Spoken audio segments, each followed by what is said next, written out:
Olá, meus amigos e minhas amigas, tudo bem com vocês?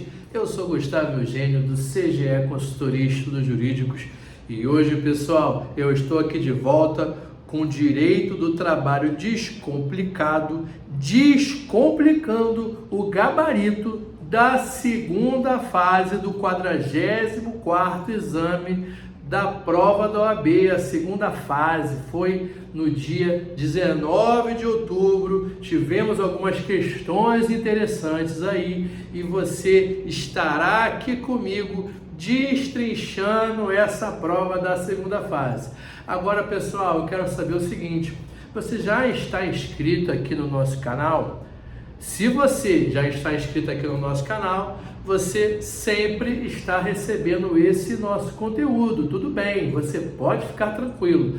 Agora, se você ainda não está inscrito aqui no nosso canal, não perca tempo, se inscreva aqui no nosso canal, porque toda terça e quinta-feira você irá receber conteúdo de direito do trabalho e processo do trabalho. E nas próximas semanas, toda terça e quinta, você irá receber essa chamada dessas aulas para correção da segunda fase da prova do OAB. Tanto a questão prática como as questões. Teremos 5 aulas conversando sobre isso. E se você já gostou desse assunto, já gostou desse tema, já gostou dessas aulas da segunda fase, dá um like nesse vídeo e aproveita e compartilhe esse vídeo com outras pessoas para que elas também tenham a mesma oportunidade que você está tendo de conhecer direito do trabalho e processo do trabalho. Meus amigos, tivemos mais uma vez a prova da segunda fase, sempre daquela forma, jogando para o alto a barra. A prova do OAB sempre joga a barra para o alto, então quem não estiver preparado não consegue passar na prova do OAB. E o que é muito saudável, porque essa barra, digamos, para o alto, prepara o profissional, prepara a nova advogada, prepara o novo advogado. Mas quando eu digo que ele joga a barra para o alto, não são questões impossíveis de você resolver, não. Ele apenas se utiliza da prática do dia a dia. Ele precisa saber se você já pode ser uma boa advogada de começo ou se você já pode ser um bom advogado. Então ele coloca um básico, só que é um bom básico, não é matériazinha boba não, mas é o dia a dia. Se você for ver essa contestação aqui, pessoal, da segunda fase, até já entreguei qual foi a peça, posso te garantir que isso é o dia a dia da advocacia trabalhista. E ele não vai permitir que você entre na advocacia trabalhista para realizar contestação todo dia, toda semana, sem você conhecer esse básico. E olha só o que aconteceu. No enunciado da questão, ele já falava o seguinte: ele falava que a reclamante trabalhou na empresa durante determinado período e ela pediu demissão. Logo após isso, ela ajuizou uma reclamação trabalhista, requerendo na sua causa de pedir alguns pedidos, e você foi contratada, ou você, advogado, foi contratado para defender os interesses da empresa. Logicamente, pessoal, existe aquela porcentagem de candidatos que não percebe, não sabe identificar qual é a peça processual que ele está pedindo ali. Mas vamos combinar? Eu percebo aqui que nessa prova eu acho que não teve dificuldade. Certamente, após a petição inicial, não tem muito para onde correr. Após a petição inicial, o advogado do réu ou advogado do reclamado, como nós denominamos na Justiça do Trabalho, ele vai elaborar, ele vai oferecer a sua contestação. Então, dificilmente depois de uma petição inicial, depois de uma reclamatória trabalhista, não será contestação. Eu não vou dar 100% aqui, porque sempre vai depender do enunciado que a prova da OAB for colocar ali. Mas, geralmente, após a distribuição da petição inicial, será contestação. E olha só, se você fizer uma pesquisa da quantidade de peças processuais que cai na segunda fase da prova da OAB, olha só, contestação cai muito, muito mesmo. Então é o tipo de peça que vale a pena você estudar. E olha só, ele falou que você, como advogada ou advogado, deveria realizar a contestação.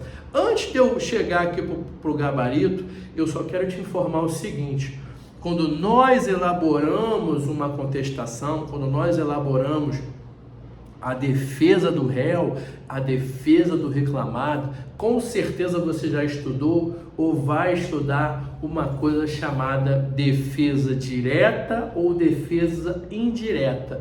A defesa direta é a defesa por si só, a defesa de mérito, é a contestação por si só. Se ele pede hora extra, você vai contestar a hora extra. Se ele pede intervalo intra-jornada, você vai contestar o intervalo intra-jornada. Essa é a defesa direta. Mas também na nossa contestação é muito importante que nós verifiquemos se existe a possibilidade da defesa indireta. É uma defesa que você argue alguma coisa antes do mérito. E está aqui nessa tese, nessa peça processual, tinha sim defesa indireta. Defesa indireta pode ser uma ilegitimidade passiva, pode ser um pedido de prescrição para que o juiz perceba que essa ação ela está prescrita. Então, antes de você adentrar e defender o seu cliente no mérito, você tem que lá em cima colocar essas impugnações, a defesa indireta. Você não coloca na sua contestação o termo defesa indireta, mas você vai direto para essas ilegitimidades, para essas prescrições, quando ocorrer essas prescrições, tudo bem? E foi assim que começou basicamente essa defesa. Primeiro, como eu já disse, deixar claro qual era a peça processual. A peça processual aqui, nesse caso, era a contestação. E o gabarito da prova da OAB da segunda fase, ele pediu para você colocar, além dessa contestação, o artigo 847 da CLT, que fala de que após entregue o pedido inicial, a parte ré tem prazo de 20 minutos para realizar a sua defesa. Isso aí é no caso de uma defesa oral, mas acabou que o enunciado da prova, o gabarito da prova, ele pediu esse artigo 847. É por isso que eu falo para vocês, pessoal.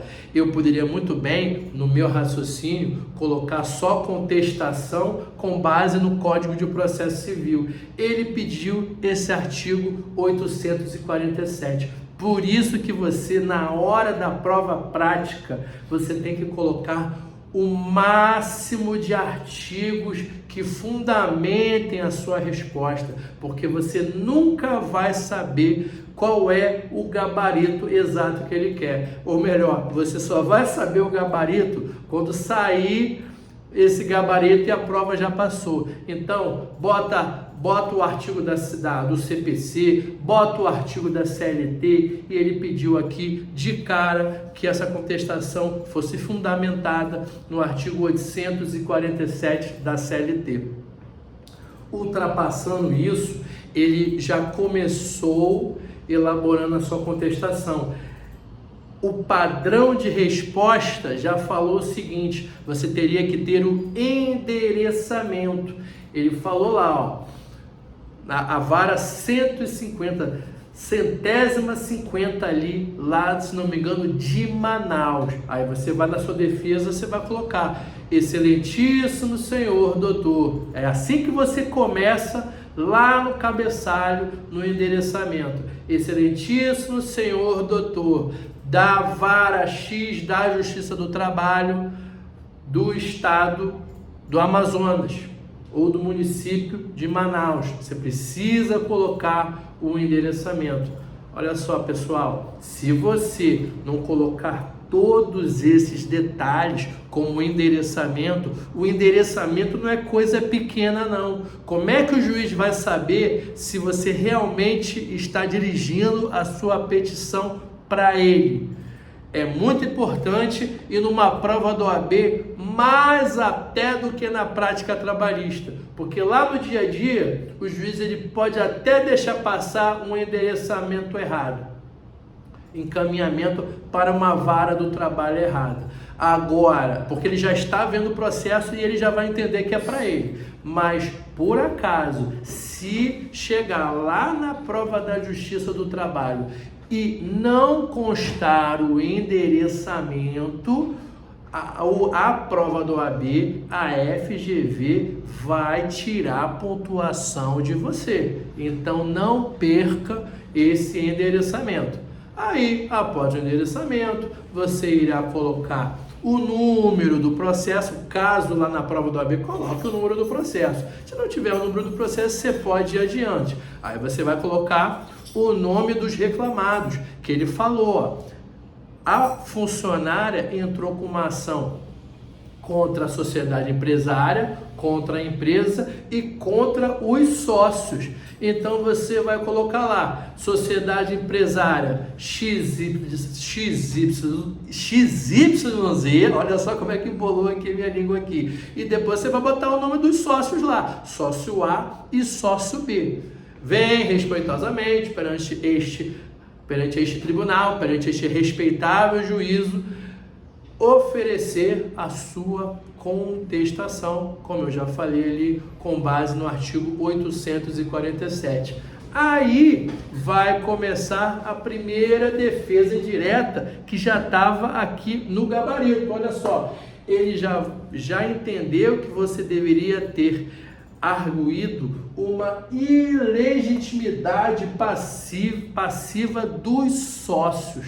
Por que ele mandou você requerer uma ilegitimidade passiva dos sócios, já que ela entrou contra primeiro o réu, sociedade XYZ, e réu A, B e réu C?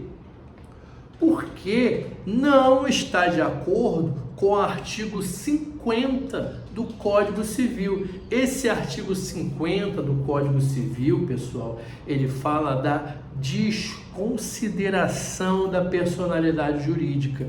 Você só pode requerer a desconsideração da personalidade jurídica quando houver confusão de patrimônio, quando houver abuso de direito e quando houver fraude. Então, não haveria necessidade, nesse momento, na petição inicial, dele colocar no polo passivo os sócios.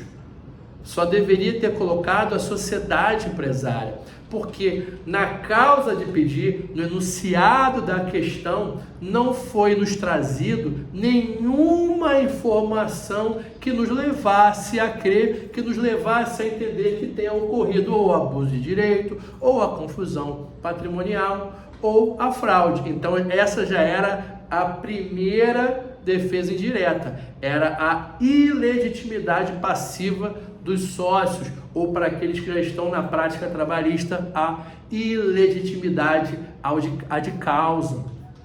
Além da ilegitimidade, ele já falou o seguinte, inclusive isso, pessoal, em todas as minhas contestações, e eu não deixo passar isso, eu coloco a prescrição. Eu sempre coloco um tópico de prescrição. Você sabe que a prescrição trabalhista, ela pode ser a bienal ou a prescrição quinquenal. Aqui nesse gabarito, ele pediu para você colocar a prescrição quinquenal. a partir da data do ajuizamento da reclamatória trabalhista, você conta 5 anos para trás, 5 anos retroativos, e com base nessa prescrição, o reclamante só pode pedir até esses últimos 5 anos do seu direito. O que passou dos 5 anos, ele não tem mais direito. Agora, se você não colocar na contestação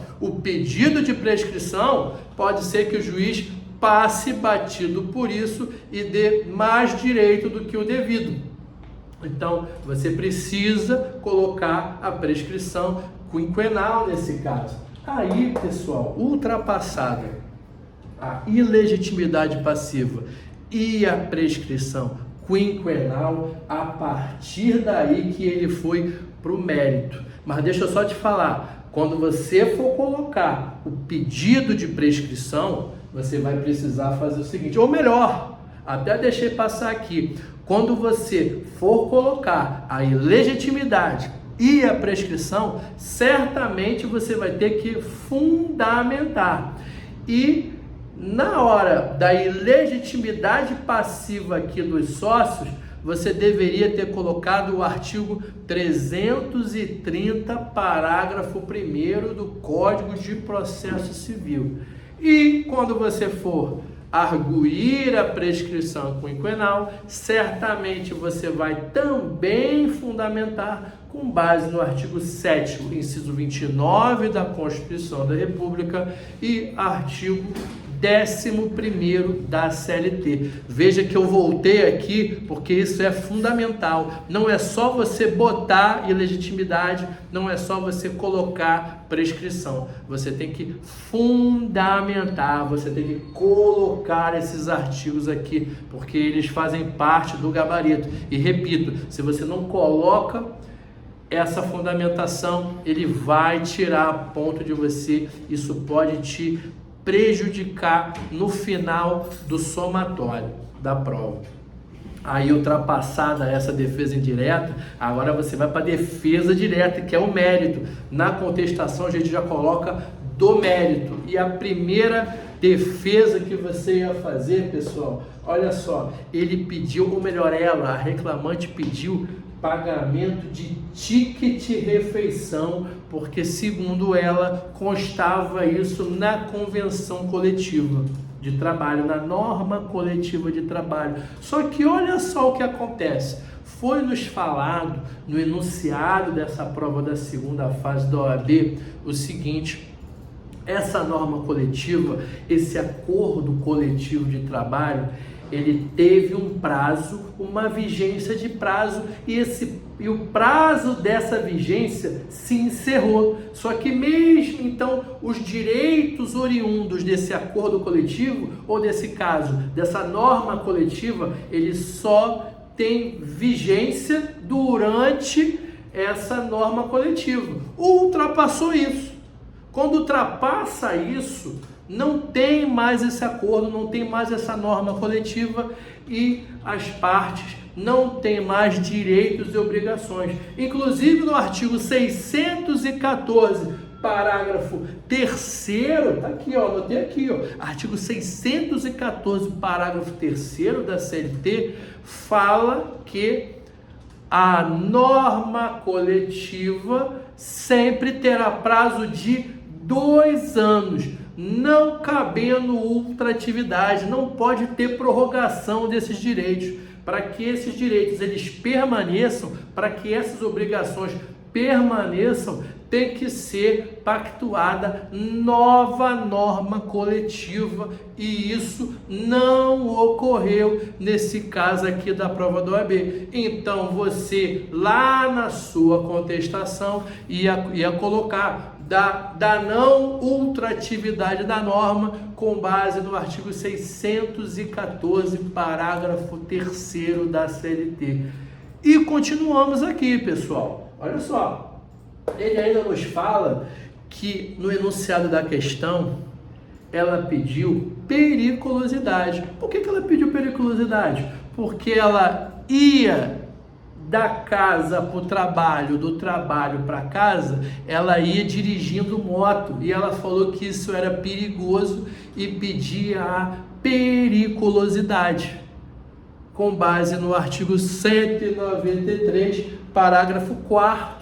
Mas olha só, pessoal, esse artigo 193, parágrafo 4º, ele nos fala o seguinte: cabe periculosidade para aquelas pessoas que trabalham de moto. No caso dela, ela não trabalhava de moto, ela não era do Uber, ela não era motoboy, ela não realizava entrega para a empresa e ela não era obrigada a usar a moto. Ela usava a moto por benefício próprio, ela não ia de transporte público, ela preferia não ir de metrô, ela preferia não ir de ônibus e ela preferia ir de moto, era para uso dela. Então, nesse caso, você ia requerer a improcedência da periculosidade, não devendo ser aplicado, não cabendo o artigo 193, parágrafo 4º da CLT. Continuamos aqui, pessoal, mais uma questão de mérito. Ela tinha pedido também hora extra. Olha por que ela pediu hora extra. Se você já lê esse enunciado dessa questão, você vai ver que essa funcionária, ela pediu demissão porque ela ia para um outro concurso público, alguma coisa assim. Aí ela pediu demissão. Aí ela entrou com reclamação trabalhista, dizendo que no período do aviso do prévio que ela trabalhou, não teve aquela redução de 2 horas. Só que a redução de 2 horas não é cabível quando o reclamante ele pede demissão. A redução de 2 horas no período do aviso prévio só serve quando o funcionário é demitido sem justa causa, quando a empresa demite o funcionário. Agora, quando tem pedido de demissão, não há que se falar dessa redução de 2 horas. Aí o que ela fez? Falou que não teve a redução de 2 horas e pediu essas 2 horas como horas extras, como horas extraordinárias. Então você, na elaboração da sua contestação, defendendo os interesses da empresa, defendendo os interesses do seu cliente, você ia informar isso, que ia requerer a improcedência do pedido de horas extraordinárias, com base em toda essa fundamentação que eu falei aqui para você. Além disso, pessoal, ela ainda pediu o seguinte: ela falou que ela descobriu que estava grávida, requerendo a reintegração com base na sua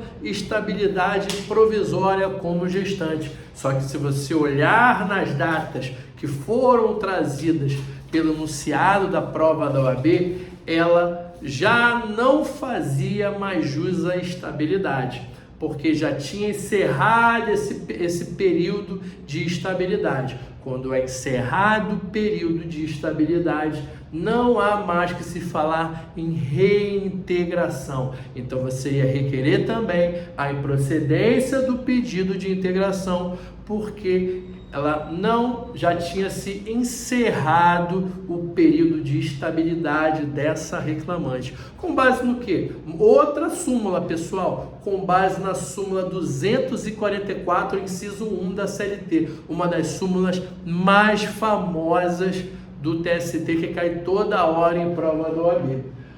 Aqui, pessoal, nós vamos encerrar aqui o último pedido da reclamante. Ela pediu, sabe o que? Ela pediu vale transporte. Ela queria a percepção de vale transporte, porque durante todo o período contratual, ela não recebeu o vale transporte. E como é que você, advogado, realizaria a contestação, a defesa sobre esse pedido de vale transporte? Pelo seguinte fundamento: ela optou por não usar transporte público. Você lembra que há um minutinho atrás eu falei para você que ela se utilizava para ir para o trabalho, para retornar do trabalho para casa de moto? Pois é, se ela optou não utilizar pelo transporte público, porque ela iria e voltaria de moto, ela também não receberia o vale transporte, porque ela se utilizava da moto e não do transporte público. É lógico que na prática trabalhista, você se utiliza de um documento informando que a pessoa optou por não utilizar do vale transporte, mas o examinador ele não chegou nesse pormenor, ele não chegou nesse detalhe, ele já jogou isso aqui para você entender que ela não fazia jus ao vale transporte. Aí, pessoal, só para arrematar o gabarito, ele fala em relação ao uso ou não uso do vale transporte, está aqui, ó, artigo 1º da lei 7.418 de 1985, e você, seria importante que você também se utilizasse do artigo 108 do decreto 10.854, esse é mais recente, de 2021. Ufa, olha só quantos artigos, quantas fundamentações nós colocamos aqui nessa contestação. Eram essas fundamentações aqui que você deveria ter colocado. Eu tenho certeza que você está aqui na nossa aula, você colocou essa fundamentação e você falou assim: passei, consegui gabaritar a prova prática profissional, a peça profissional. Tudo bem, pessoal? Eu espero que vocês tenham gostado dessa aula, gostado desse vídeo. Peço que vocês deem o like, compartilhem esse vídeo e eu desejo a vocês um grande abraço e até a próxima.